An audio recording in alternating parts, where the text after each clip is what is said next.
Bienvenue dans les émotions d'entrepreneuriat. Eh bien, installez-vous confortablement, mettez vos écouteurs et bonne écoute. Bonne écoute. Ciao, ciao. Ciao. Bonjour à tous et bienvenue dans les émotions d'entrepreneuriat. Et aujourd'hui, on se retrouve avec Alexandre. Salut Alexandre, comment tu vas? Bonjour à tous, bienvenue. On a fait de la route aujourd'hui, hein, tu viens de Marseille. Ouais, arrivé de Marseille tout à l'heure, juste pour le podcast et retour ce soir. Une belle journée qui s'annonce. Et il fait beau à Marseille? Non, il pleuvait ce matin. Il pleuvait. Ouais, un enfer. Il fait plus beau à Paris qu'à Marseille, quoi. Ça n'arrivera pas deux fois. Pour une fois. Ouais, du coup, Alexandre, est-ce que tu pourrais me raconter un peu ton parcours et un peu ce que tu fais depuis toujours? Ouais, bah écoute, donc Alexandre, moi j'ai fait une formation d'architecte après le bac. Ok. Donc formation classique. Donc, je suis architecte de formation. Et pendant les études, j'ai beaucoup passé de temps dans les assos étudiantes, donc que ce soit bureau des étudiants, bureau des sports, ASSOM, FSEA. On a grossi au fur et à mesure. Et en fait, face à la réalité du métier d'architecte et au manque d'emploi et de taf, on a basculé du coup sur de l'événementiel pur et dur. Mais du coup, dans les compétences qu'on a acquises pendant les études, il y a beaucoup de choses qui se retranscrivent. Donc ça aide sur pas mal de points, notamment les espaces. Ok. Voilà, là-dessus on est bon. Ok. Et du coup, tu fais plutôt quoi dans l'événementiel? Parce que c'est assez large comme domaine. Là aujourd'hui je fais deux choses. Au début, du coup pendant les études, en étant dans les assos étudiantes, je faisais beaucoup d'événementiels sportifs. Donc organisation de sport dans l'année, donc avec cours de sport, etc., compétition sportive, plus un tournoi national de sport, donc où on réunissait à peu près 3000 personnes. Et après, là en basculant du coup dans le monde professionnel, je fais beaucoup de conciergerie IT, donc mise en place de scans, d'imprimantes, de badges pour les entrées, Ok. principalement du coup sur des congrès techniques. Ok. Et à voir après jusqu'où ça mène, mais ça reste quand même une passion plus pour le sport et le milieu sportif en général dans l'événementiel, où à mon sens il y a beaucoup de choses à faire, plus que les congrès et la conciergerie. Ouais, parce que c'est aussi du coup les systèmes de billetterie pour les entrées, Ouais. les concerts, du coup, j'imagine. et Bah, choses comme ça. c'est surtout pour les inscriptions sur les congrès qu'on fait ça, mais typiquement ça peut se retranscrire sur les concerts, sur tous les événements sportifs, où ils peuvent à la fois avoir besoin de matériel, parce que du coup on fait vraiment de la prestation de matériel, plus une prestation de service sur place en cas de problème, et plus que de la billetterie pure et dure, quoi. Ouais. Et du coup je fais ça avec Eric, que tu avais rencontré, qui m'a pris là-dedans, donc on creuse son chemin, on va dire. Ok. Et du coup, j'imagine que tu fais ça un peu partout en France et. Ouais, bah là, en fait, lui, il travaille du coup sur Paris principalement. Et après, il me prend pour l'émission en province. Donc, on est allé à Clermont-Ferrand pour le le sommet de l'élevage. On fait beaucoup de CPM, donc Congrès pour l'industrie. On est allé au Mans, à Angers, à Martigues. Et là, potentiellement, il y a d'autres affaires qui rentrent pour Cannes ou Grenoble courant février. Donc, Ok, il y a pas mal de petits trucs. ouais, mais ça tourne. On se balade pas mal, en tout cas. C'est sympa aussi. Ouais, et Pas de Eric trucs. se balade encore plus que moi, donc là-dessus, il est plutôt pas mal. Ok. Ok. Euh, Qu'est-ce qui t'a motivé du coup de passer d'organisateur amateur à en faire du coup ton métier? Non, déjà, du coup, j'ai fait des études très longues. Enfin, les études d'archi, donc du coup, c'est licence master. Donc, ça met déjà 5 ans. Moi, je les ai fait en 9. J'ai beaucoup retapé, j'ai fait plein de trucs à côté. Je bossais à côté, je bossais pour l'école. Enfin, je me suis investi dans tout ce que je pouvais parce que je me suis rendu compte que être architecte à 23 ans, dans un métier où, même si tu as les compétences techniques et le savoir, en fait, c'est vraiment l'expérience qui compte. Et le premier regard de l'expérience, c'est l'âge. En fait, à 23 ans, je me sentais pas légitime de dire ah bah, je vais faire une tour. Mais aucun souci. Et du coup, j'ai pris tout ce que je pouvais prendre dans les études. Donc au max, que ce soit du coup les petits boulots, tu vois, je faisais du monitorat pour apprendre aux premières années à dessiner, pour gérer des salles informatiques, etc. Et du coup, je suis tombé dans l'associatif très rapidement dans l'école. Ok. donc en dirigeant du coup le BDE, puis le BDS, en créant de nouvelles choses, en remettant tu vois, des galas par exemple, ce qui se faisait plus, ou en participant après sur des choses plus grandes. Et justement parce qu'il y a un tournoi sportif qui existait déjà entre toutes les écoles d'architecture, ben, en fait ça a donné un nouveau regard là-dessus. Et du coup j'ai rebasculé après là-dessus, enfin dans la FSEA du coup, Fédération sportive des écoles d'architecture, donc qui regroupe toutes les écoles pour cet événement et pour d'autres choses. Et après j'ai fait mon chemin là-dedans et en fait c'est ce que je disais, dès que j'ai basculé dans le vrai métier, tu te rends compte que les études ont rien à voir Oui. avec le métier. Enfin Oui. vraiment les études elles sont idylliques par rapport au métier et ça c'est un vrai problème. Parce que du coup il y a plein de gens qui se disent bah archi, bah ouais. En fait, un, ça paye mal, et deux, ça n'a rien à voir avec ce que tu crois que tu vas faire. Donc, Je suppose aussi que les études, c'est hyper théorique et quand tu es vraiment dedans, tu te rends compte qu'il y a des choses qui... ah ouais, typiquement, le métier d'architecte, je pense la moitié de ton temps, tu fais de l'administratif. Tu fais du Excel, tu fais des dossiers, tu fais des trucs. Tu ne vois pas la couleur d'un dossier dans tes études. Jamais on te dit, bah, tu veux déposer un permis de construire, ah ouais, il faut faire ça, ça, ça. Ça, tu l'apprends que quand tu es à l'agence, sauf que typiquement, quand tu sors des études, tu es censé. On te dit, ah bah vas-y, gère ça. Tu es censé pouvoir le faire. Et en fait, c'est pas le cas. Du coup, tu mets 5 ans plus les années d'expérience, et c'est pour ça qu'on te confie pas non plus des choses directement après. Mais du coup, face à ça, bah, j'ai fait, moi, ça va. Enfin, j'ai pris mon temps. J'ai pris mon temps, mais ça me botte pas. Tu vois, j'ai fait 2 ans en agence comme ça, sur 2 agences différentes, et du coup, j'ai basculé complet, quoi. J'ai basculé d'abord en freelance en architecture pour garder l'activité, tout en continuant à travailler avec les FSEA. Et après, je cherchais à basculer à fond. Et au début, j'ai fait hôte d'accueil sur des congrès. Donc vraiment à scanner, à gérer des vestiaires, etc. Je le fais encore parce que c'est aussi un moyen de croiser du monde. Parce que freelance, bah, t'es seul devant ton ordi, quoi. Ah, la preuve, c'est là où on s'est rencontrés. Bah ouais, c'est ça. Parce que freelance, MDR, t'es tout seul, quoi. Et après, et du coup, de fil en aiguille, c'est comme ça que j'ai rencontré Eric, donc de chez Dexat, qui m'a pris après sur des missions comme ça.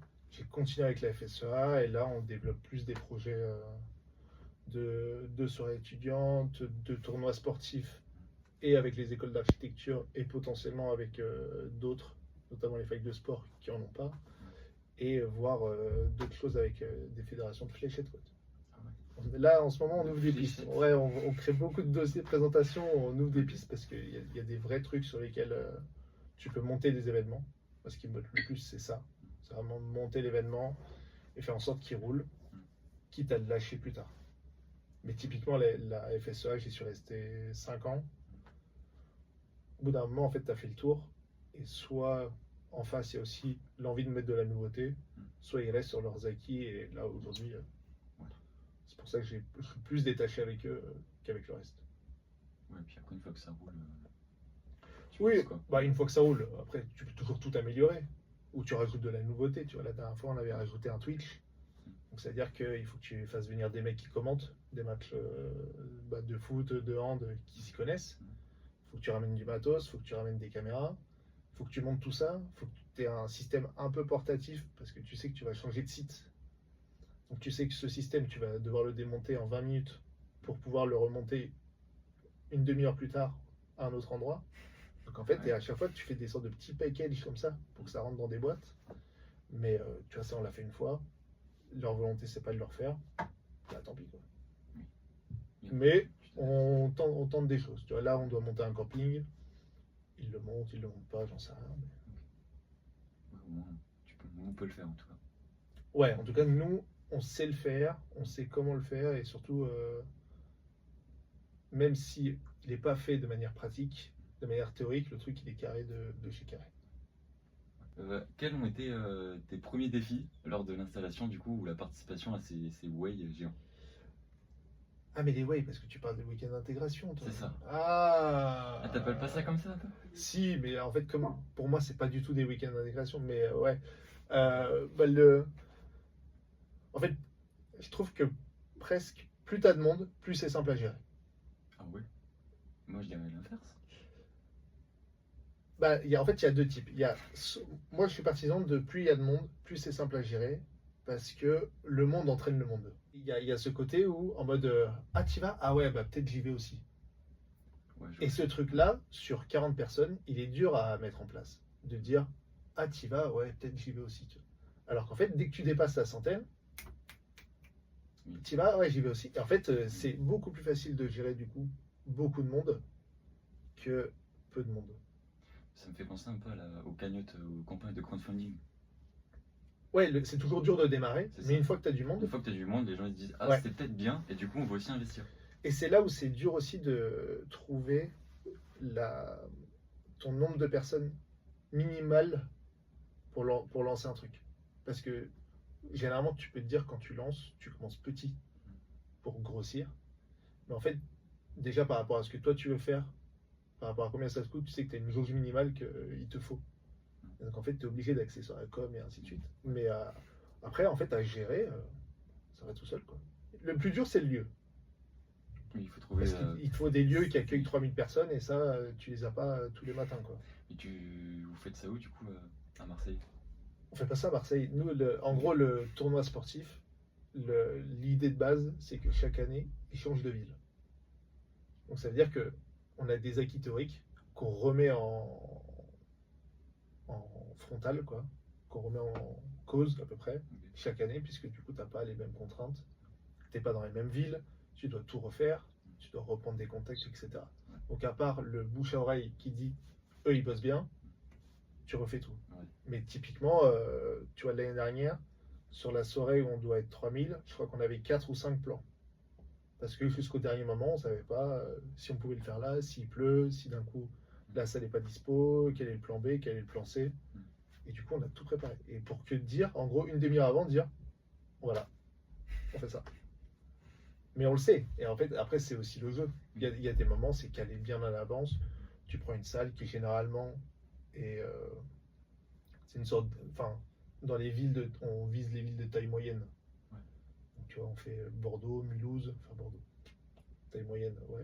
Bordeaux, c'est vrai. Ouais, pas taille moyenne, mais disons que les grandes villes ont l'avantage d'avoir plusieurs types de salles. Donc tu peux passer du très grand au très petit. Mais entre-temps, tu as un panel. Alors que les villes de taille moyenne, généralement, elles ont une infrastructure qui est censée pouvoir tout englober. Et voilà. Mais on a fait Blois, on a fait Mulhouse, on a fait Bordeaux, on a fait Paris, on a fait.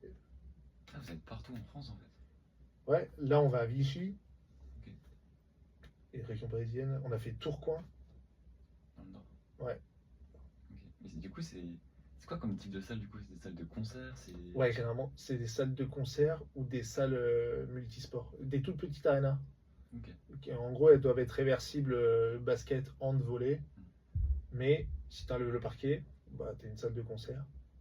Et après, souvent, elles ont les gradins rétractables, ou ainsi de suite. Ou des fois, on prend même des sortes de petits palais d'exposition. Où du coup, on met tout ce qu'on veut dedans. L'année dernière, on a pris c'était une ancienne usine, mais qui était déjà un peu réaffectée en salle de concert.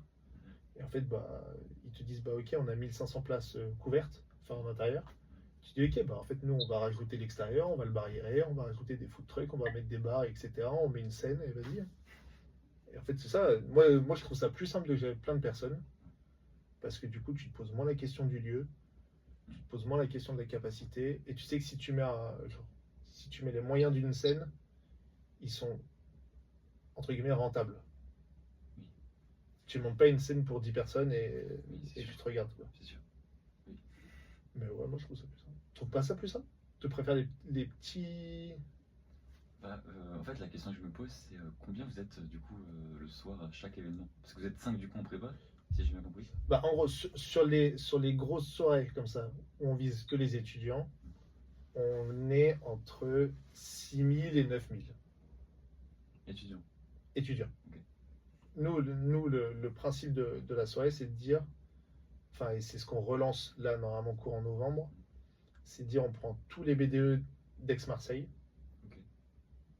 on les invite à la soirée, c'est eux qui vendent les places, Ouais. parce que du coup, les places sont uniquement étudiantes. Donc, il n'y a pas de vente en ligne, il n'y a pas de truc. Ça passe en interne. Ouais, c'est à Ouais, l'ancienne, ouais. c'est un petit support qui est talonné, on récupère les talons, comme ça tu sais exactement combien tu as de place, Ok. on sait exactement ce que les BDE nous doivent, etc. Et sur ces soirées-là, du coup, on est entre 6 et 9 000. Ah ouais. À l'aise. Et ouais, et en gros, on est 5-6 orgas. Ok. Après, Qui font la prépa, du coup. nous, on fait la prépa. Après, typiquement, bah, par exemple, moi, je sais que souvent, je suis responsable bar. Donc, ça veut dire que le bar, il est mis en place par moi, de manière théorique et aussi de manière concrète. Ouais. Et après, on prend des gens pour servir. Oui. Et après, il y a nous en orga, mais après, il y a plus de personnel aussi le jour de la soirée. Ouais. Et puis vous vous répartissez peut-être chacun des. Ouais, Des nous, on tâches, scinde. quoi. On scinde. Ouais. Enfin, t'as toujours une vue globale, Ouais. mais on scinde. Et après, quand on faisait pour la FSEA, on récupérait, donc pour les tournois sportifs des écoles d'archi, on récupérait des petites arénas. Et là, on était 3000, mais 3000 pour 15 orgas, quoi. Parce qu'en fait, ça fait déjà 3 ou 4 jours qu'on y est. Donc, généralement, les orgas qui tiennent encore à la soirée, elles sont plus rares. Mais à la fin, t'es 15 orgas, mais tu finis en beaucoup moins en effectif, quoi. Ouais, répartis sur Ouais. sur les jours. Ouais. Ok. Mais c'est vrai, je me rends pas compte parce que j'ai toujours organisé des. Pour te dire, le plus important que j'ai fait, c'était New Morning qui fait 500 ou 550 places. Et donc c'est pour ça que je suis un peu impressionné. Tu te dis là, 9000 personnes. Ah ouais, tu fais ça x6. Bah, typiquement, Archipiade, tu peux retrouver. Une année, on avait accueilli Quotidien, qui était venu. Et typiquement, tu peux voir à quel point tu as du monde. Et c'est que des gens en archi. Alors, en fait, on est limité à 3000, principalement par. Et c'est la salle de soirée, généralement, qui limite notre capacité à accueillir. Parce que les complexes sportifs, eux, ils peuvent toujours prendre plus. En fait, c'est la soirée qui nous contraint. Oui, La soirée, les hébergements disponibles autour. Oui. Parce qu'il faut les loger, les 3000. C'est vrai, du coup, pour les hébergements, vous prenez des auberges de jeunesse, des campings, des. Bah, en fait, on bosse à l'année là-dessus. Donc, très tôt, t'appelles tous les campings autour, t'appelles tous les hôtels, t'appelles des fois même des centres équestres ou des trucs comme ça qui peuvent accueillir. Et tu leur dis, bah, vous avez combien de places? Combien ça coûte? Est-ce qu'on peut vous les bloquer pour ces dates-là? Et ainsi de suite. Et tu fais ça à l'année. Et le moment où tu lances ta billetterie, normalement, tout ça, c'est déjà calé, quoi. Tu sais ce que tu as comme place, tu sais ce que tu n'as pas. Oui, puis ça te permet de visualiser aussi. Après, tu vois, typiquement, il y a des années où, bah, ah, toi, t'as rien, toi, t'as rien, toi, t'as rien. Bah, vas-y, en fait, comme j'ai appelé un centre équestre, lui, il est prêt à vous accueillir sur son terrain. Et en fait, tu te retrouves des fois avec 400, 500, 600 personnes sur un terrain, dans un centre équestre, où ils ont juste tous planté une tente, et ils vivent leur meilleure vie, hein. Mais nous, on l'a fait, mais Ça on l'a doit être fait incroyable. sur des terrains vagues. On était 400, et en fait, c'est comme une sorte de petite ville, mais qui se met en place toute seule. T'as une école qui ramène la sono, qui ramène C'est comme un. de quoi faire. C'est un festival. Ouais, à chaque fois, c'est un mini-festival. Ouais. C'est comme des mini-JO presque, pour les écoles d'archi. Mais tu vois, là, on est 3000, mais en vrai, si tu prends une vision sur 10 ans, tu pourrais quasiment banaliser ce week-end-là pour toutes les écoles, et tu tournes à 20, 22 000. Et- Si, il y a de l'ambition. Moi, après, Oui. moi là-dessus, je dis plus rien, mais très honnêtement, ça se gère. Ça se gère tout pareil. Je pense qu'effectivement, dès que tu dépasses un certain nombre, ta gestion, tu as une sorte de fourchette où ta gestion, c'est la même, que ce soit pour 1005 ou pour 10 000, quoi. Après, je sais pas si tu as vu ça aussi, mais moi en cours, j'ai vu les normes de sécurité par type de salle. Et par exemple, dans les zéniths, en fait, tu as des catégories. Et les zéniths, je crois que c'est au-dessus de 1500 personnes. Ouais. Après, c'est un nombre attitré. Il faut, en fonction après du nombre de personnes, tu as des échelons et de SIAP. C'est pour la sécurité incendie. Et après, pour la sûreté, c'est en fonction du budget et tout. Mais Bah ça, pour le coup, c'est les salles qui nous disent directement, elles, ce qu'elles mettent en place et ce dont elles ont besoin. Nous, après, on suit énormément les recommandations. Pareil pour les agents de sécu. Ouais. Il y a des années, ils ont voulu faire des économies. Tu te retrouves à 7 agents de sécu pour 3000 personnes. C'est chaud. Tu rigoles, toi. Mm. Mais tout se gère. Ouais, je reste président, tout se gère. Et vous passez combien de temps de prépa à l'avance? Enfin, vous commencez combien de temps à l'avance? Si, non, on va dire en moyenne, en gros, comme je parle FSE, hein, eux, c'est du coup toutes les personnes sont étudiantes ou grand max 2 ans post-études. Donc ça veut dire que tous les ans, tu renouvelles en fait une grande partie des personnes qui bossent là-dessus à l'année. Donc en fait, septembre, généralement, tu es pris par la transition. Mais si tu es bon, tu as déjà ton site, tu sais où tu vas en septembre. Normalement, septembre, grand max jusqu'à mi-octobre, tu sais où tu vas, tu sais quand tu y vas. Parce que l'événement, du coup, là, il est quel mois? Là, il est début mai. En gros, généralement, c'est entre c'est deux dernières semaines d'avril, Ok. à peu près en termes de date. Ah oui, donc, et donc le septembre de l'année d'avant. Le septembre de l'année d'avant, Ok. tu trouves le site et le lieu, Ok. parce que c'est le plus dur. Et en fait, quand tu as trouvé ça, tu as fait 50% de ton Et taf. puis après, c'est Bah, la après, com, la logistique et Ouais. voilà quoi. après c'est ça. Donc tu trouves ça, tu avances, tu l'annonces, tu prépares tes billetteries, tu cherches à fond après c'est transport, logement. Ça va être un casse-tête. Logement, c'est plus dur que transport. Transport, généralement, les écoles ont toujours une entreprise qu'elles utilisent pour les voyages scolaires ou Pour les pour les bus. trucs. Principalement, ils viennent en bus. On a essayé 2-3 fois de les faire venir en train. C'est très rigolo le train. Ah ouais. Train, sache que tu peux louer un train. Tu peux louer un train. Tu peux louer un train. Tu peux louer un train qui comporte donc 982 personnes. Un train double, donc 16 wagons, 982 personnes. Tu peux le louer. Tu le fais partir d'où tu veux. Tu le fais arriver où tu veux. Ah ouais. Et tu le fais rouler quand tu veux. C'est-à-dire qu'en fait, tu t'embauches les conducteurs. Attends, mais c'est fou. Ça doit coûter hyper cher, non? 100 000 balles. Voilà. Je vous le Oui, dis, bah voilà. un train, c'est 100 000 balles. Ouais, mais en même temps, c'est. Et en gros, donc ça veut dire qu'en fait, tu te dis, tu fais l'aller-retour pour qui tu veux pour 100 euros. Ouais, tu fais 100 fois 900 et En fait, le seul Oui, avantage, ça marche très bien si on prenait Paris comme ville. Parce qu'en fait, tout le monde quasiment peut aller à Paris. Le problème, c'est que quand tu vises des villes de taille moyenne, type Mulhouse, type Blois, type Vichy, qui sont un peu plus niches, il y a toujours du train. Mais en fait, en termes de trajet de bus, tu resteras toujours plus rentable par étudiant. Tu ferais venir vraiment 3000 personnes du même endroit pour aller là, pourquoi pas. Mais en fait, du coup, on n'a pas le train. Ok. Et l'avion, c'est 140 000. 5... Ah, parce que t'as regardé. Ah, j'ai tout regardé. J'ai tout regardé. Tu peux faire affréter un avion pour toi. Un jet privé pour les... Non, un Ryanair, 130 places, Ah, carrément un avion de ligne. 140 000. Voilà, je vous le dis. Ok. N'hésitez pas si vous avez des questions tarifs. Et c'est votre Ah ouais. ambition de faire ça à l'étranger plus tard? Alors, côté FSEA, non. Oui. Eux, ils gèrent France. Ouais. Déjà, ils gèrent France, on va dire, à leur manière. Donc, moi, maintenant, étant plus en retrait là-dessus, je regarde de loin. Là, l'ambition, c'est plus, en fait, quand tu discutes avec d'autres facs, tu t'aperçois que ce modèle-là de rencontre entre des écoles, toutes ne l'ont pas. Le plus connu, ça reste tu vois, le cartel des mines, qui a ça. Tu as le TOS, qui est un tournoi sportif, mais ouvert à tous, qui ne concerne pas juste des écoles. Les écoles d'ingé ont souvent un tournoi. Et typiquement, STAPS, eux, ils n'ont pas de tournoi. Ok. C'est-à-dire qu'ils ne se rencontrent pas de fac en fac. Ah ouais.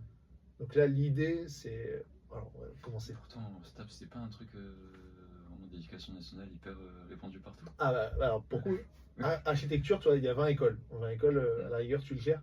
STAPS, on est à beaucoup plus. Ouais, c'est pour ça que ça Tu vois, m'étonne. t'en as déjà une par département, donc ça veut dire qu'à la fin, tu as déjà quasiment 70 écoles juste en France métropolitaine. Mais il y a un côté où eux, ils n'ont pas ça, donc l'ambition serait peut-être de le faire pour eux. Mais là, pour le coup, on serait obligé de partir plus petit.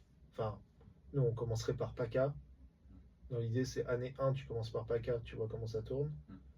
Après, soit tu invites d'autres écoles, soit tu crées des sortes de ligues par région, ou après tu fais une sorte de national. Mais là, pour le coup, moi je le vois sur 3000 personnes.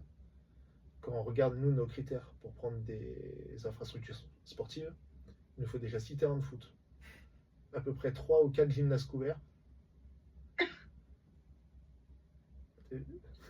Clairement, Ah bon, juste tout ça. Donc 6 terrains de foot, 3 gymnases couverts, de la place et une salle de soirée qui soit pas trop loin.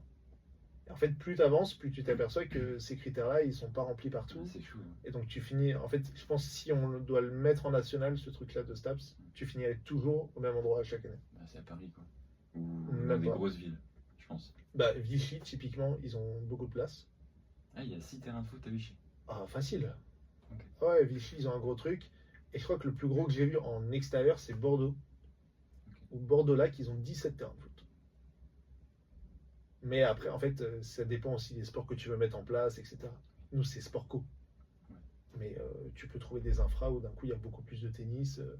Tu peux mettre du tennis. Si tu veux mettre de la natation, il faut que tu trouves une piscine à côté. Ouais. Et du coup, dans les piscines, du coup, vous les privatisez alors pour. Nous, on privatise tout. Le complexe sportif, typiquement, les 3 jours avant le début, il est à nous. Enfin, on a les clés pour toute la mise en place, pour tout ce qu'on doit faire dessus. Et on a les clés en gros une semaine. Ok. Parce que du coup, tu as tout le démontage. Oui. Ouais, qui n'est pas à négliger. Oui. Bah, c'est comme les festivals, quoi. T'as 3 jours de festival, mais t'es au moins une semaine sur le site, le temps d'installer des Ouais. Ouais. Ouais. Mais en fait, c'est le raccourci où tu as l'impression que si tu prépares et que tu atteins l'événement jusqu'au bout, tu as fait 50%. Enfin, tu as l'impression mentalement d'en avoir Oui. fait 100. Ouais. En fait, le démontage, Oui. c'est une vraie logistique à Oui. faire, de savoir qui repart où, qu'est-ce que tu gardes, qu'est-ce que tu balances, où tu le mets, qui le récupère. Enfin, c'est un vrai taf de Ouais. démonter. Ouais, et puis souvent, en plus, après l'événement, tu dis c'est bon, c'est fini, Ouais, on peut ouais. rentrer, mais.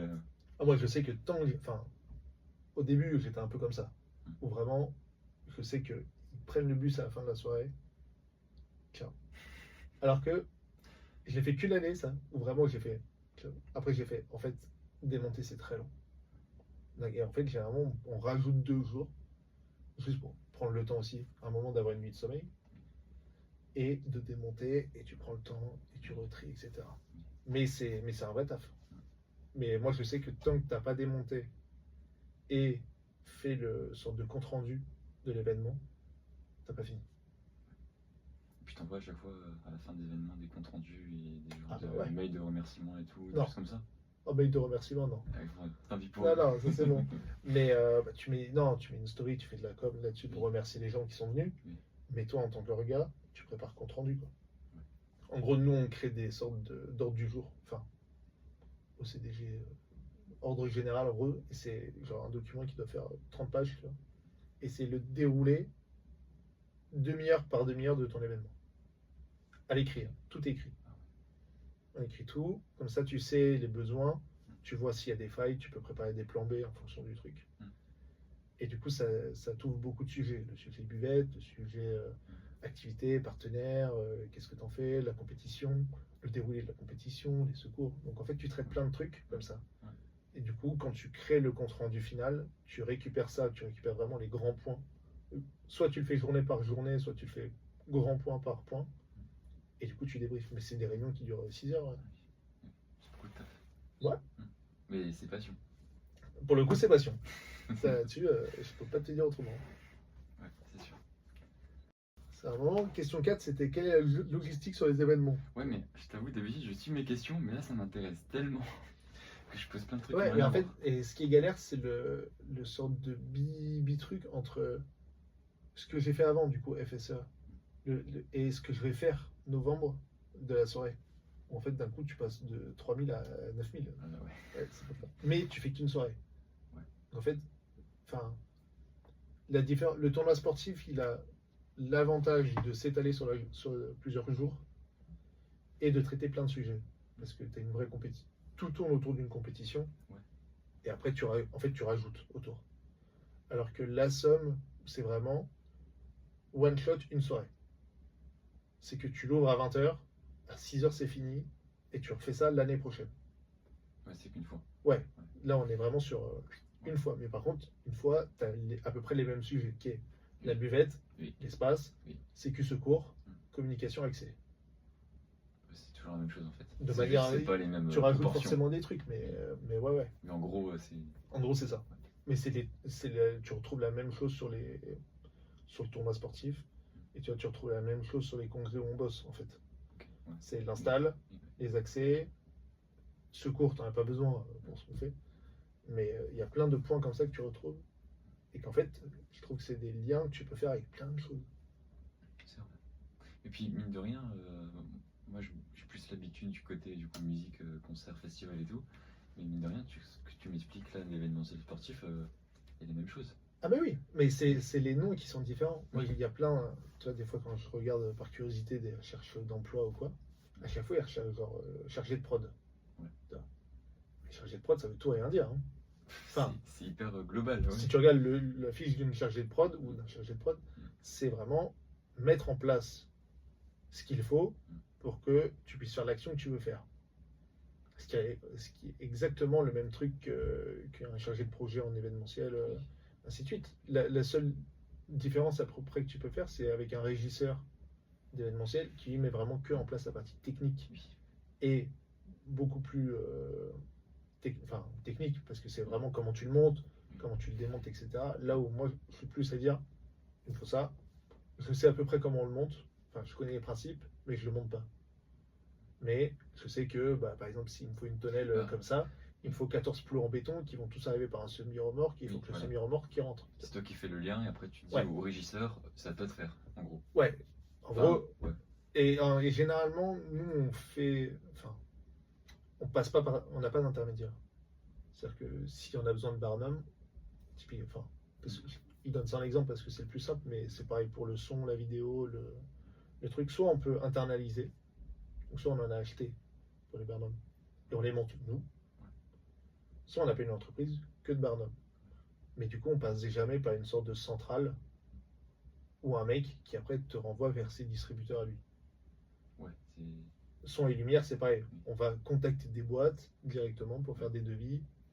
après, c'est eux qui viennent, qui s'occupent de Et leur c'est partie. ouais, nous on leur dit, bah voilà, vous êtes là, il faut installer ça, ça, ça. C'est eux qui viennent et qui gèrent leur partie. Mais c'est plus simple aussi. Ça, vous avez moins de personnel. Enfin, c'est que des prestataires qui viennent faire leur activité qu'ils connaissent et. Ouais, mais ça veut dire que toi, en tant qu'orga, tu te réfères pas à une seule personne qui gère tout. Oui, qui C'est-à-dire va que référer à tu plein suis de- vraiment Ouais, sujet par sujet, etc. ouais, Les drives qu'on a, j'imagine. où tout est classé, c'est numéroté, trucs, logistique, ah ouais, transport, sur place, hébergement, camping, le truc. Tout est classé et t'as plein de trucs. Mais à la fin, en fait, tu trouves une sorte de facilité à faire ça. Oui, bah à force, c'est comme tout quoi. Puis t'as tes tableaux d'Excel de suivi. Ouais. La billetterie, c'est pareil, tableau Excel. Les compétitions. Les compétitions, on a fait que des tableaux Excel automatisés. Enfin, moi, je les ai regardés. Excel, c'est vraiment un truc. Je peux pas me le voir, mais on a des tableaux Excel automatisés où tu mets les noms des équipes, il te mouline, il te sort le tournoi, il te sort le tirage. Tu sais ce que tu as à faire et en fait, après, tu n'as plus qu'à calibrer ça par rapport à ton nombre de terrains, quoi. Il y a plein de. Enfin, je pense que le plus dur, c'est de lancer. Ouais. Après, en fait, tu réutilises plein de trucs, tu remixes, quoi. Ok, du coup, comment tu gères la logistique sur les événements que tu organises? La logistique sur les événements, le plus important, c'est le lieu. Le lieu, c'est 50% de fait, parce que ça veut dire qu'il est calibré pour ce que tu veux faire. Il manque de rien, ou tu as des solutions bis, en gros, et il est accessible. Le deuxième truc, c'est le transport. Et après, entre guillemets, c'est plus simple, parce que c'est que sécu, secours. Secours sur les tournois sportifs à ne pas négliger. Parce que nous, on a déjà eu des moments où, en gros, on a du rugby à 7. Au revoir. Mais en plaqué. Donc, certes, demi-terrain, mais les gens qui font du rugby à 7, en fait, il y a ceux qui commencent à toucher un ballon en début d'année scolaire, Ok. et tu as ceux qui en ont déjà fait. Ah, ils jouent ensemble du coup. Ils jouent ensemble. Donc, autant te dire que sur certains plaquages, il y a une différence de niveau et de gabarit Oui. qui est terrible. Ouais. Mais ça nous est déjà arrivé, nous, du coup, de faire le tournoi, et qu'à la fin de journée, on vienne me voir, et qu'on me dise, potentiellement, si c'est le même nombre de blessés demain, on est obligé d'arrêter. Et là, tu regardes, Et là, tu fais. Et- Jouer doucement. oui. Mais ouais, écoutez, on va. Et en fait, du coup, tu t'expliques par A plus B qu'en fait, le deuxième jour, tu as moins de matchs. Potentiellement, tu fais sauter les consolantes pour diminuer ça. Parce que ça nous arrivait à Blois, où l'hôpital était surchargé. C'est-à-dire que tu allais à l'hôpital, tu allais à la salle d'attente, il n'y avait que des mecs à nous. Mais tu pouvais quasiment en faire un 15 contre 15 au rugby. Hein. Ils étaient tous là. Tous en salle d'attente, tous 30. Et en fait, ce qui les fait chier, c'est que faut les transporter. Donc, c'est-à-dire que tu mobilises à chaque fois une équipe de pompiers ou d'ambulances sur site. Et sur des villes comme ça de taille moyenne, même si tu les préviens et qu'ils savent qu'il y aura de la casse, Ça prend tout le monde. il y a savoir qu'il y a de la casse et gérer la casse. Et est-ce que vous faites appel à la Croix-Rouge ou à des assos comme ça? Ouais, alors attends. Putain, Nicolas, il est quoi? C'est pas la FF2S. C'est. Putain, je saurais pas te retrouver son truc. Mais oui, nous, sur les événements comme ça, on fait appel à des organismes de secours, type Croix-Rouge, Croix-Blanche, Ordre de Malte, tout ça. Et c'est eux qui nous suivent. Et là, depuis 3-4 ans, on est toujours avec les mêmes. Parce que, bah, en fait, la première année, il te dit, bah, en fait, là, typiquement, j'ai plus de poche de froid. Parce que la bobologie, c'est ce qui parle plus vite. Et tu dis, ok, bah, tu me dis combien, et demain, on remet des poches de froid. Et en fait, tu adaptes le truc avec lui. Et comme maintenant, ça fait plusieurs années, nous, il nous suit. Et c'est surtout, eux, ça les a beaucoup aidés. Parce qu'en fait, ils sont habitués à faire des événements calibrés et sur certains lieux d'une certaine manière. Et en fait, là, en nous ayant sur une année, où d'un coup, tu as 3000 personnes, mais on est capable de surcharger un hôpital en une demi-journée, en fait, ça les a refait travailler sur d'autres cas concrets, en mode de refaire un peu comme du triage. Tu vois. Ce que tu fais pas, normalement. Tu envoies tout le monde et l'hôpital suit, quoi. En fait, là, quand tu le surcharges, ils ont dû refaire, du coup, eux en interne, une formation triage. Mais c'est bien parce que du coup, ça leur a tous apporté d'autres compétences. Mulhouse, là, quand on est allé, c'était pareil.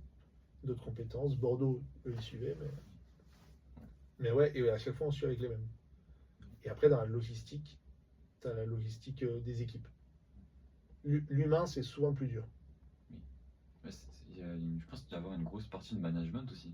Comme tu bosses avec pas mal de personnes. Ouais. Et Alors, ça, je pense, c'est compliqué. Bah, moi, généralement, je suis pas trop théorie.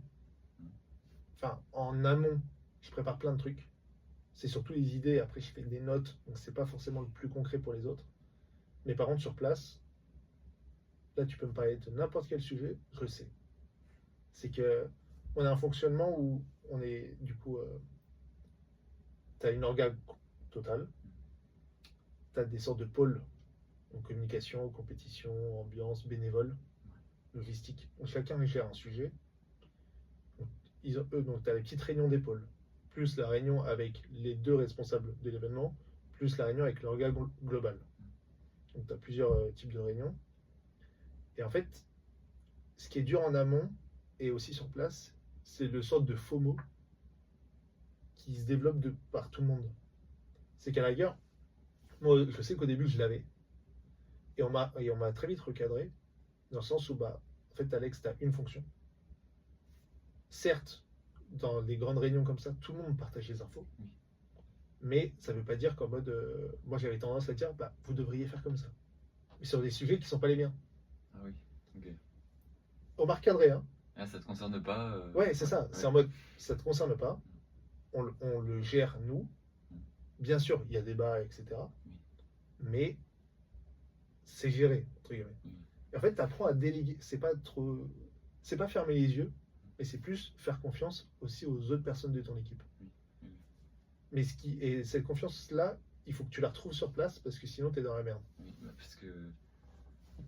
Ouais, je pense Et c'est sur place où c'est dur. C'est sur place où tu vois les gens qui peuvent tenir le coup comme ça sur une semaine, les gens qui craquent au bout de 2 jours, les gens qu'on écoute naturellement aussi. Et en fait, toutes ces réunions où tu fais des mises en commun, ça permet à tout le monde d'avoir une vision globale. Et aussi à tout le monde de savoir qui fait quoi et quel moment, de savoir quoi faire. Donc normalement, c'est fait pour que ça déroule le mieux possible. Et en fait, après, c'est que de l'aléa humain. Pareil pour les bénévoles, tu vois, on a 150 bénévoles. Normalement, ils ont tous une mission. Sauf qu'en réalité, il y a 2 personnes qui suivent les 150. Oui, il y a 2 responsables. Ouais. Donc, tu peux pas suivre les 150, mais toi, tu sais qu'il est censé avoir quelqu'un ici. Hop, tu fais un message, etc. Et après, c'est de la communication sur place. Nous, on est au talkie-walkie, où je me déplace. Moi, j'adore me déplacer. Si le besoin est pas urgent, je prends mon temps, je marche, je vais voir le gars, je vais le retrouver. etc.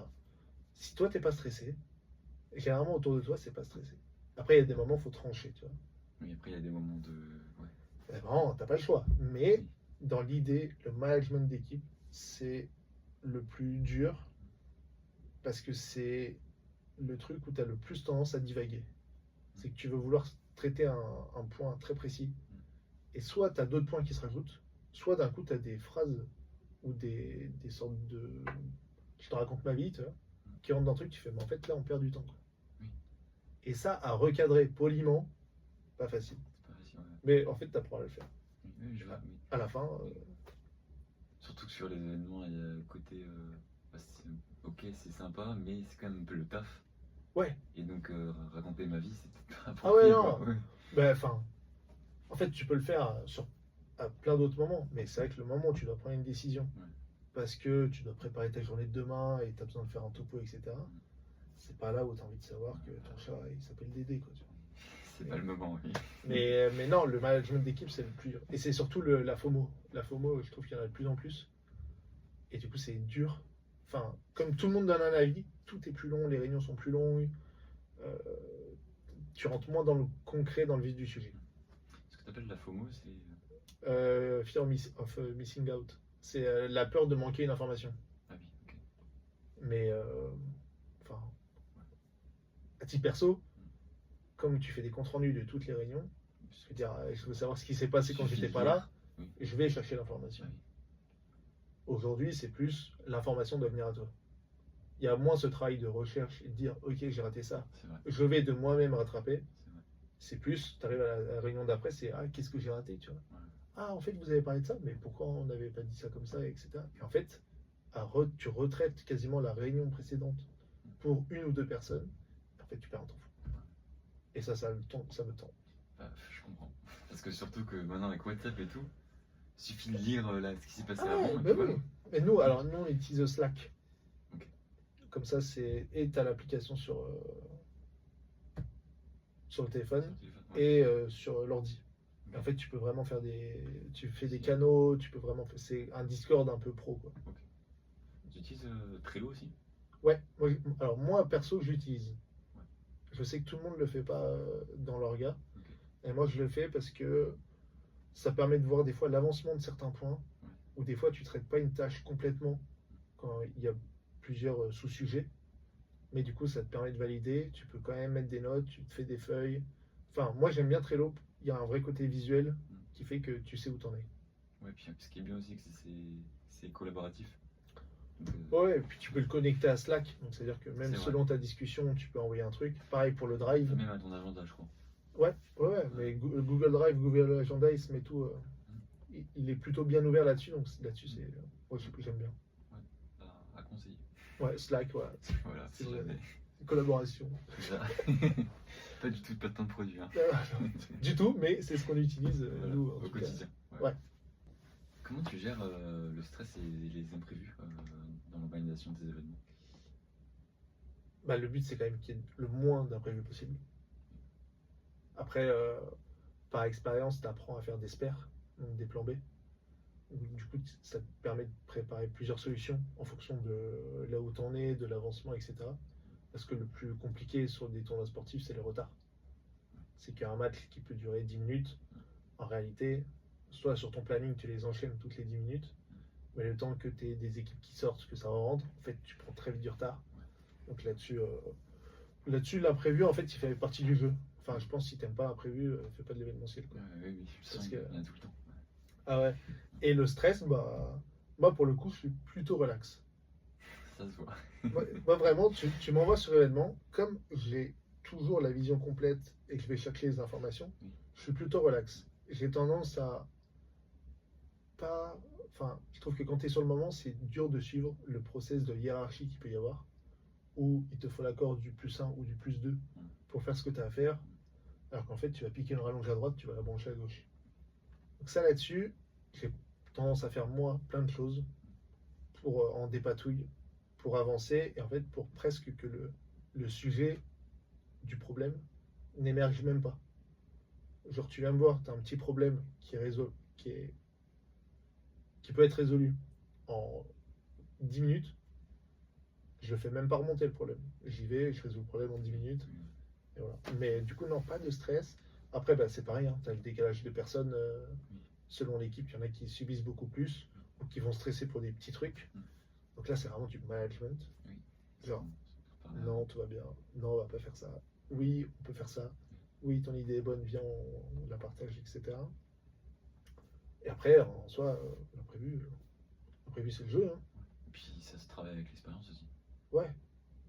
Mais qu'est-ce que. Enfin. Tu sais, il y a eu un imprévu une fois où nous, en tournoi sportif, on est beaucoup à l'extérieur.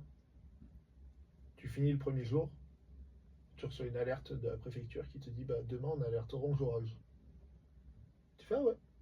Ah ouais. C'est bien ça. Cool, cool. Ok. Donc, tu prends ton programme comme ça. Tu le prends, tu le jettes. Tu fais ok, maintenant, il faut refaire le programme de la journée de demain. Parce que du coup, tu peux pas mettre du public dehors. Toi, tout ce qui est censé être en extérieur, il y a certains trucs que tu peux décaler, d'autres non.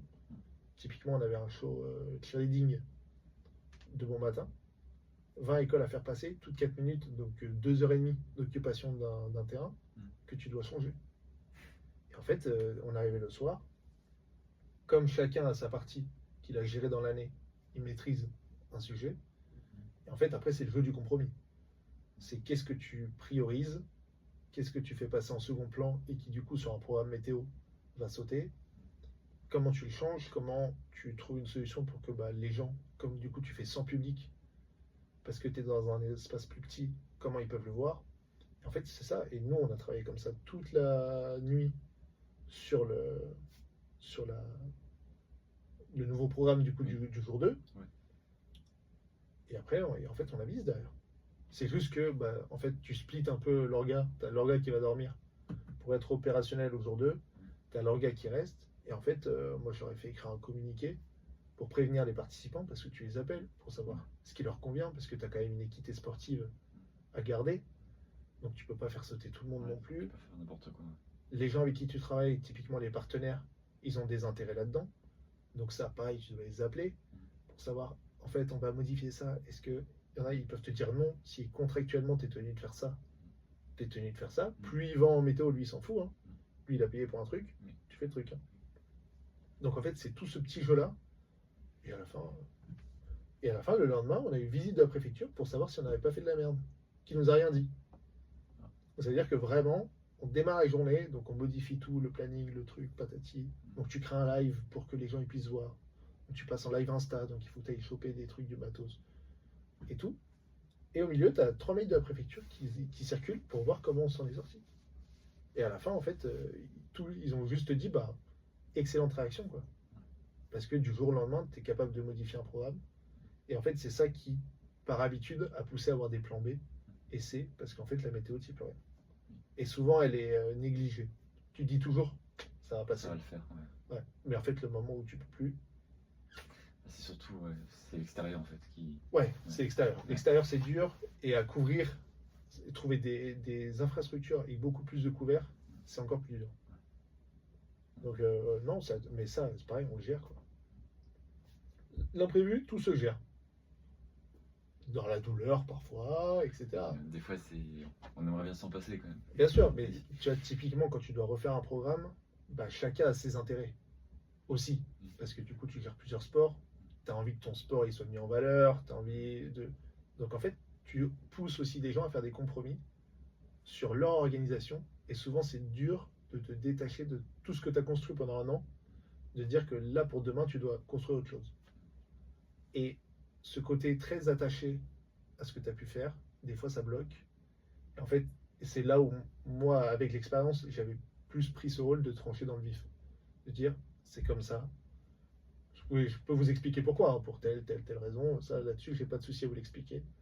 Mais moi, personnellement, je prioriserai toujours l'expérience de l'événement. Parce que, potentiellement, il y a des fois, ils vont même pas se rendre compte qu'il y a eu un problème. Hein. Et ça, c'est la réussite. Hein. S'il ne se rend même pas compte qu'il y a un problème. Tu as tellement géré que. Ouais. Ah, le gars vit son truc. Il se dit, ah ouais, je savais pas. J'ai rien vu. Ouais. Et ça, c'est nickel. S'il n'a pas vu qu'en fait, il devait y avoir un feu d'artifice, il n'y en a pas eu, ouais, il n'y a pas de souci. Le tout, c'est de savoir ce que tu dis, ce que tu annonces, comment tu le dis. et le rapport avec les gens. Mais l'imprévu, le stress, en vrai. En fait, à la fois il y en a tout le temps, à la fois il y en a pas. Après, je pense aussi que tu t'habitues à force. Oui, t'es peut-être stressé, mais tu te remarques même plus parce qu'avec l'expérience, tu gères quoi. Ouais. Et moi, honnêtement, le plus gros stress que je peux avoir, c'est le financier. C'est qu'en fait, si tu t'engages financièrement en plus, de manière, bah, comme on fait de la prod, des fois ça peut être le cas, il faut que tu sois sûr de ta rentabilité du truc. Donc, moi, une fois que le financier est passé, avec une sorte de marge, parce que bah, tu peux toujours avoir des surprises post-événement, en mode ah bah en fait il m'a cassé un truc. Ouais.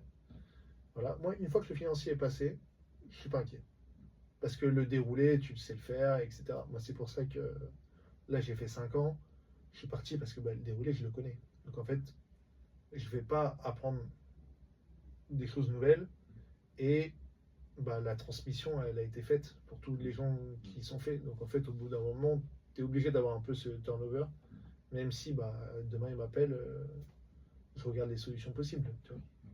Parce qu'il y a de l'attachement au truc, mais dans les faits, tu regardes quand même. Enfin, tu suis de loin, mais tu n'y es plus. Mais c'est pas mal. C'est pas mal.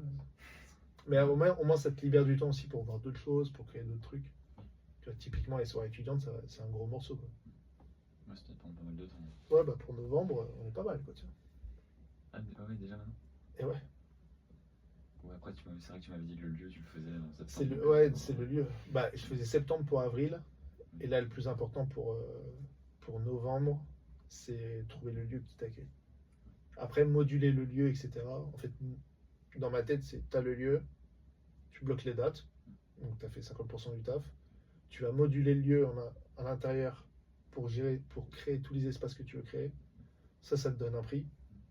Le prix, tu le répercutes sur la billetterie, soit à 100%, soit à 80%. Et après, le reste, c'est de les ventes à l'intérieur de boissons. C'est là où vous faites votre chiffre aussi. Bah oui et non, parce qu'en fait, potentiellement, tu fais une sorte de. Tu prends une soirée, on va dire pour 8000, tu sais que ton barème, pour être à l'équilibre financier en termes de vente, c'est genre 6005. Tu sais que si tu mets 6005, tu es à zéro, en gros. Okay. Et donc tout le reste, c'est que du bonus. Okay. Donc ça, c'est le bon. Mais des fois, en fait, si tu fais pas une bonne com, ou si les écoles jouent pas le jeu parce que c'est elles qui vendent les places. En fait, des fois, tu es à moins de 6000 sur des trucs et tu dis, ok, bah là, en fait, tout est sur la vente. Et derrière, en fait, il faut pouvoir assumer aussi financièrement si d'un coup, tu n'as pas assez vendu ou que tu veux le faire, si tu peux plus sacrifier des trucs. Parce qu'à la rigueur, il y a toujours des pré-stocks que tu peux revoir à la baisse. Mais revoir, typiquement, moi, tu me dis revoir des secours à la baisse, c'est non. D'ailleurs, je vais t'enlever des lumières, je vais t'enlever des trucs. Il y a des choses que tu priorises quand même. Mais du coup, là-dessus, après, tu pénalises l'expérience étudiant pour quand même un certain nombre qui a répondu présent. Donc, c'est modulé. Mais c'est pour ça que moi, généralement, une fois que tu passes le financier, enfin, où je sais où on en est et j'ai la vision, après, je suis tranquille. Il n'y a que ce stress-là avant. Mais donc, ouais, novembre, en fait, ça arrive vite. Hein. Parce que là, il faut qu'on trouve le lieu. Enfin, on a des idées, il faut juste concrétiser par rapport au montant, etc. Après, ça veut dire qu'on a jusqu'à la fin de l'année scolaire pour aller démarcher les écoles, donc pour leur réexpliquer le projet, pour leur faire des présentations, pour leur expliquer ce qu'ils ont à y gagner, pour leur expliquer plein de choses. Tu vois. On a toute la com à créer, l'identité visuelle à relancer, parce que comme c'est un truc qui s'est arrêté, il faut relancer. Potentiellement, si on n'arrive pas à récupérer les réseaux, il y a des réseaux complets à recréer. Enfin, en fait, le panel, il est grand, mais à la fois, tu as l'impression que la temporalité, ça va vite, et à la fois, tu as l'impression que ça avance pas. Mais c'est vrai que moi, j'aime bien, enfin, et c'est aussi pour ça que j'ai arrêté l'architecture, c'est que le délai entre le travail que tu fournis et le résultat, en architecture, c'est 5 ans. C'est hyper long. C'est hyper long. On t'appelle pour dire, ah, j'aimerais faire une tour. T'as pas mis la première pierre avant 3-4 ans et il n'est pas fini avant 5 ans ou 6 ans. Quoi. Alors que l'événementiel, là on parle de trucs qui occupent pas l'année, tu vois. Mais potentiellement tu vas sur la conciergerie, IT, en fait en 3 semaines ça peut être fait. Quoi. On t'appelle, tu dis ok, bah, j'ai besoin de ça, gelé, ça vous coûte de temps, tu viens, tu fais ta presta, tu démontes, t'as fini quoi. Ouais. Ok. Moi j'aime bien le côté un peu où t'as un vrai résultat quoi. Est-ce que tu pourrais nous partager une petite anecdote ou un moment mémorable que tu as vécu? Sur événement Oui. Sur événement, il y a une année où j'ai eu un accident de voiture. Donc j'ai fini en fauteuil. Non, pendant l'événement. Non, non, avant. Ah. Avant. Mais en gros, une semaine avant d'aller sur l'événement, accident de voiture. Donc opération, donc tu finis en fauteuil. Ah oui. Et j'y suis allé. J'avais le choix de ne pas y aller. J'ai fait, ah c'est bon, j'ai bossé, j'y suis allé. Et du coup, on m'a transporté. Donc je me suis fait transporter jusque Blois, donc Marseille-Blois en voiture. À l'arrière, donc jambes tendues, parce que bah, t'as un fauteuil quoi. Oui. On a loué un fauteuil roulant et j'ai fait tout l'événement comme ça en fauteuil. Et en fait, c'était la jambe. Ouais, je me suis pété le genou, du coup tu devais l'avoir tendu. Ok. Et en fait, bah, on s'est déplacé, donc infirmière sur place parce qu'il y avait les pansements vu que c'est tout frais, etc. Donc tous les matins, 6h, t'avais quelqu'un. Et j'ai fait l'événement au fauteuil. Et en fait, tu t'aperçois que il y a plein de moments où quand tu crées l'événement, tu penses pas au PMR. Ah. Parce que c'est Mm. rare d'en avoir, Mm. ou alors ils viennent pas. Mm. Et souvent, tu as tendance à, genre par exemple sur des salles, à bloquer des ascenseurs parce que tu veux pas qu'ils aillent dans des endroits, etc. Sauf que là, avec moi en fauteuil, Là, tu t'en es tu es rendu compte. obligé Ouais. de tout ouvrir. Ouais. Et il y a un côté où tu es assis, tous les mecs sont debout. Et pour passer, typiquement en soirée, quand tu as beaucoup de monde, tu vois, peut-être 2000 personnes dans la salle, Mm. pour passer, etc., c'est un enfer. Ouais, j'imagine. Ouais. C'est, voilà. Du coup, j'avais pris un petit laser, j'avais pris un pointeur laser, où quand je devais parler à quelqu'un qui était loin, je le pointais, il me voyait, et après je faisais tout en signe. Ok. En mode, vas-y, vide la poubelle, vide des trucs. Tu vois. Ou des fois, je vais arriver à trouver des sortes de trucs en hauteur pour gueuler et parler, tu vois. Ok. Mais il y a plein de trucs que j'ai fait en fauteuil. Il fallait un klaxon en fait pour pouvoir passer dans la foule quoi. Ouais, mais c'est surtout. En fait, ça. Enfin, il y a un côté un peu tendu parce que tu restes quand même avec une plaie qui, bah, selon la météo, peut s'affecter ou si c'est pas bien pris, etc. Tu peux pas bouger la jambe sur le papier parce que tu es en fauteuil. Mais en fait, j'ai fait non, tant pis. Hein. Et voilà. Et après, plus généralement, je trouve qu'il n'y a pas une édition tu vois, des archipiades comme ça où on n'a pas été dans la merde. On est très souvent dans la merde.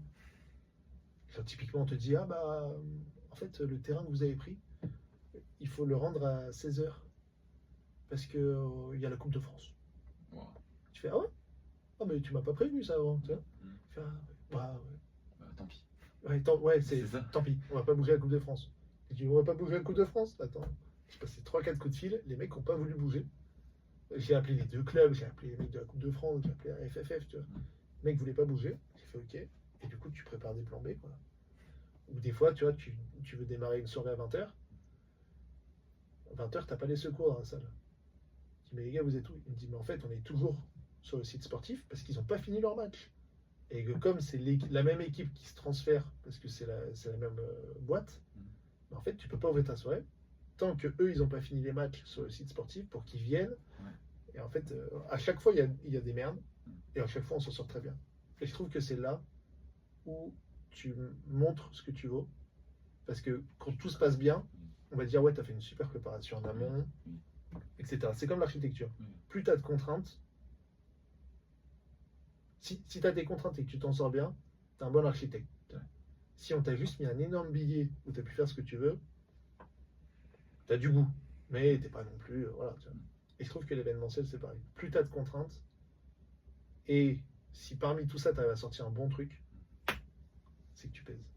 C'est que ça marche. Voilà. Ouais, j'aime bien cette philosophie. Mais, ouais, mais je crois qu'il n'y a pas une édition où j'ai pas été blessé. J'ai dû faire des entorses, des otites, des trucs. À chaque fois. Ouais, quasiment. Il n'y a que l'année dernière où ça allait bien. Ah. Mais en fait, t'es debout pendant 3 jours, tu dors 4 heures par nuit. Oui, après, c'est compréhensible. Tu traces, hein. Ouais. Tu te poses pas la question. Hein. Ouais. Mais tu sais que c'est qu'une semaine, donc en fait. Et puis après, tu rattrapes la semaine d'après. Quoi. Ouais. Enfin, je rattrape. Ouais, enfin, tu dors au moins Ouais. 8 heures, quoi. Oui, tu fais une nuit, mais. Oui, voilà. Mais non, mais le fait de te dire que tu vas te donner vraiment à fond pendant une semaine, je trouve pas ça dérangeant. Mais il y a des gens qui n'y arrivent pas, par exemple, tu vois, de se dire, là, je me donne, enfin, mentalement, ils se disent, ok, et tu arrives à la fin du premier jour, ah, je suis mort. Alors ils dorment, et, enfin, en fait, tu perds des gens comme ça. C'est pour ça que des fois, une grosse orga, c'est bien, parce que tu peux avoir Ça un permet peu ce d'avoir turnover. Puis t'as des personnes qui remplacent comme ça. Ouais. Et des fois, les petites orgas, si tu sais que les mecs sont vraiment accrochés, ça peut aller très bien aussi. Est-ce que tu peux nous parler d'expériences dans l'événementiel sportif que tu as vécu? Bah, du coup, j'ai fait avec la FSEA pendant 5 ans donc, pour faire les archipiades. Eux, ils ont un tournoi sportif et une semaine au ski. Donc, ils gèrent les deux. Ils ont aussi fait un cross. Donc, ils développent un peu quelques événements. Et après, en sportif pur, j'avais fait la Coupe du Monde de rugby Ah ouais. en France. Ou du coup, t'organisais? Enfin, tu Non, faisais non. partie de l'orga? Non, je faisais l'accueil des spectateurs.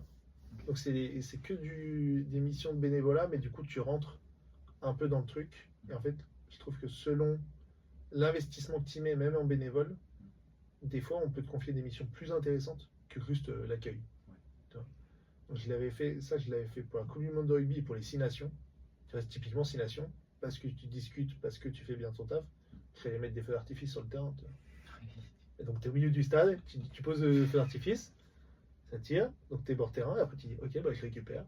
Et après, tu fais ta vie, quoi. Mais ça, et après, j'ai fait les JO à Paris en tant qu'assistant de la famille olympique. Ah oui. Ça consiste en quoi?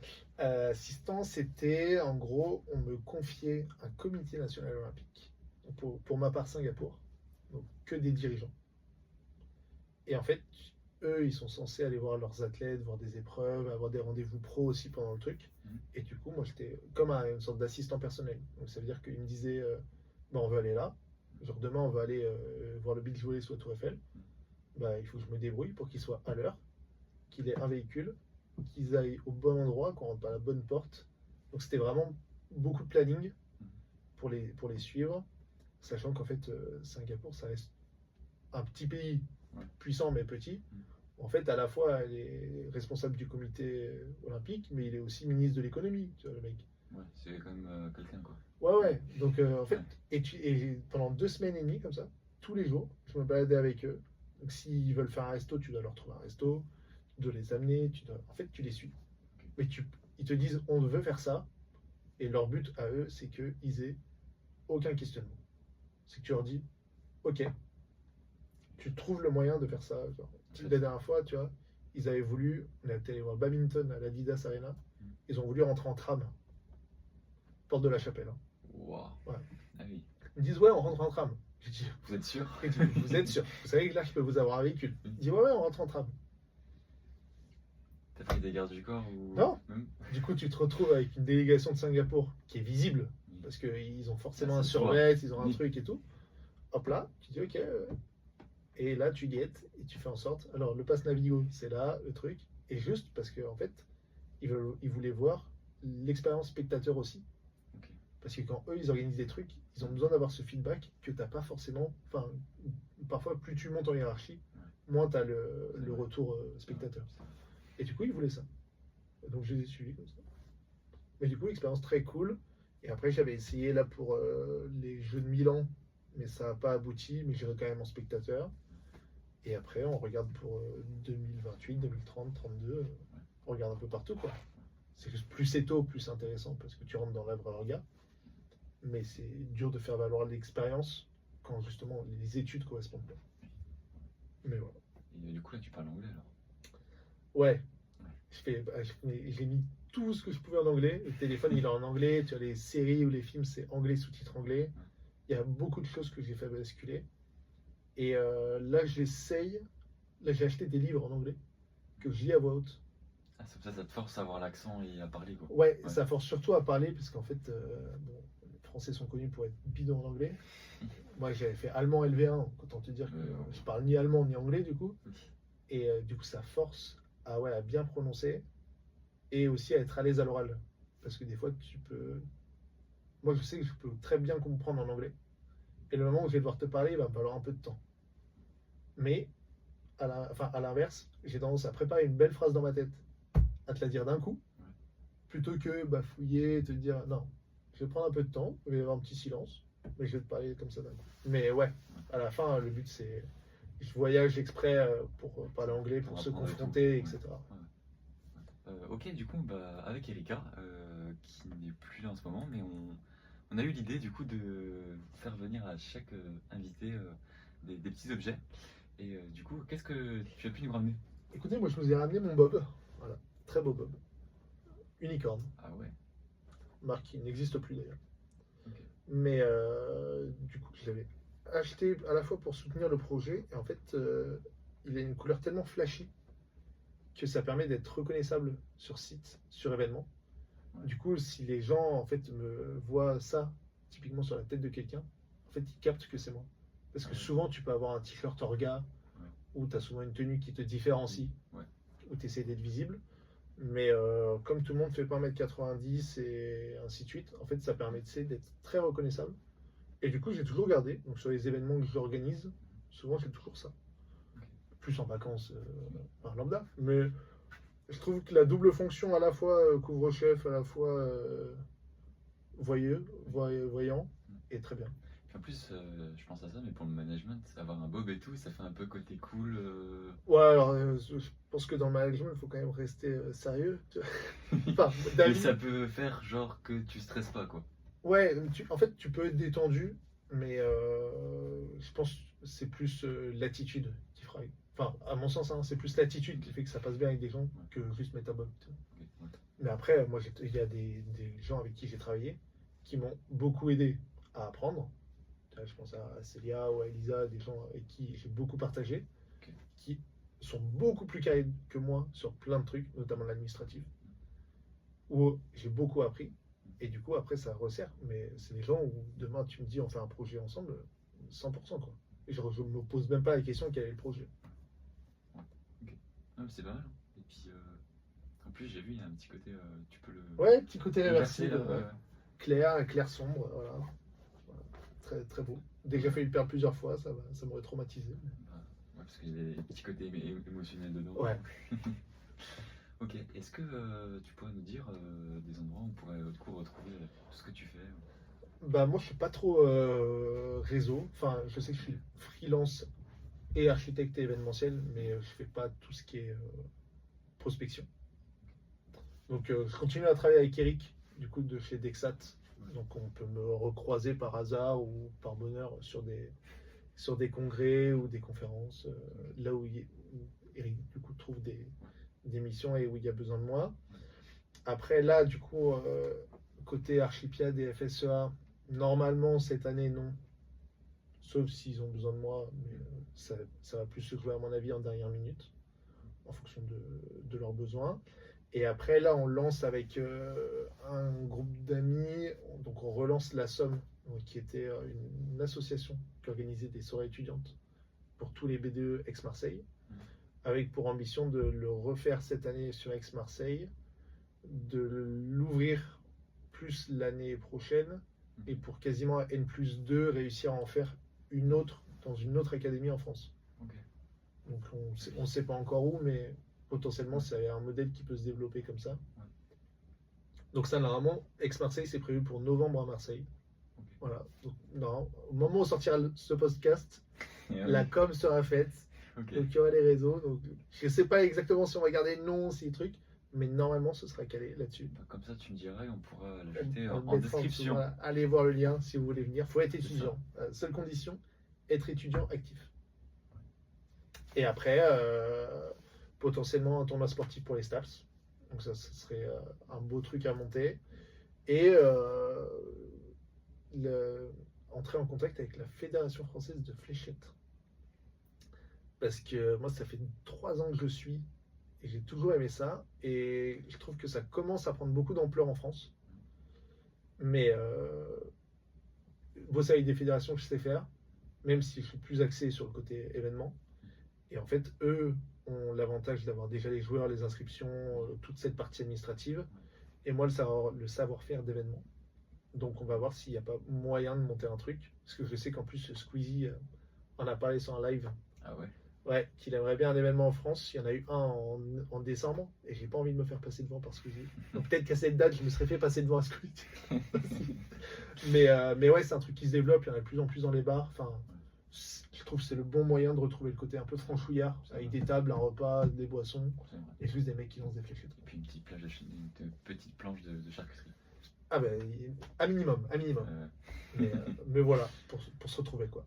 Ouais, ok. Est-ce que tu as 4 minutes. Hein. Est-ce que tu C'est as bien. un mot de la fin ou... À la fin, moi, c'est un plaisir à chaque fois. Enfin, c'est pas tout le temps qu'on peut parler de son expérience. Après, je trouve que l'expérience, dans le professionnel en tout cas, à mon échelle, elle reste quand même assez limitée. C'est dur de la mettre en valeur. Enfin, ça reste un milieu assez fermé où c'est beaucoup de bouche à oreille, de qui fait confiance à qui, en mode ah oui, j'ai bossé avec un tel, il est bien, vas-y, appelle-le. Donc il y a beaucoup de ça. Mais après, le but c'est de creuser. Je pense qu'il ne faut pas hésiter à créer un produit s'il y a des besoins. Moi, je sais qu'il y a des moments où j'ai un problème avec les personnes qui gèrent le produit plutôt que le produit. Ouais, je vois. Ok. Enfin, j'ai plus Ouais. de mal. Des fois, c'est pas que je suis contre l'événement en tant que tel, je suis contre la gestion. Ouais. Mais l'événement est bon en fait. Donc, mais j'ai pas tendance à me fâcher pour autant. Enfin, moi, je suis clair dans mes pensées. Après, je suis pas insultant ou voilà, mais s'il y a des choses qui me plaisent pas, j'ai tendance à le dire. Et corporate, hein, attention. Hein. Je ne vais pas descendre les gens gratuitement. Je présente des arguments, etc. Mais voilà, après, franchement, se lancer, je trouve que commencer dans les études, sur les assos étudiantes, et créer des petits événements, tu vois, ça peut être un loto, ça peut être un gala, Ça aussi va se une- former, quoi. ouais, c'est Ouais. aussi une manière de se confronter à ça. Et après, en fait, à voir comment tu arrives à le développer, si ça grossit, si ça grossit pas, et si toi ça te plaît. Oui. Et comment tu utilises. Bah, des fois, tes études n'ont rien à voir avec l'événementiel, donc c'est un peu galère. Mais si cette voie intéresse, ne pas hésiter et faire toutes les études qui les concernent. Enfin, je pense que c'est un atout que tu as par rapport à moi, c'est que toi, tu as fait des études en rapport avec ça. Là où moi, pas du tout. Donc, il n'y a que de l'expérience, mais c'est plus dur à faire valoir. Et tu démarres un peu en retard sur des carnets de contact ou des trucs comme ça. Enfin, ou après, il y a un atout dans chaque Ah oui. parcours, quoi. Ah oui, bah, surtout l'architecture, au final, dans les études, tu fais de la com, tu fais du design, il y a plein de trucs transversales là, qui peuvent être mis en prod, qui peuvent être mis en événementiel, etc. C'est pour ça qu'en fait, chargé de prod, pour moi, c'est presque. Il y a des moments, c'est les mêmes métiers pour moi. C'est juste pas les mêmes besoins Oui, c'est ça. en face. Mais pour moi, dans la pratique, c'est la même. Mais voilà, mot de la fin, lancez-vous. Ok, bah, génial. Bah, merci d'être venu d'aussi loin. Et Ben, puis, merci Guillaume, merci Aïka. oui, et puis bah, à la prochaine. Et puis bah, bon courage pour tous tes projets. Et Ouais, merci. profite, hein. Au plaisir sur d'autres missions, à l'occasion de se revoir. Bah, avec plaisir. Merci beaucoup. Merci. À bientôt.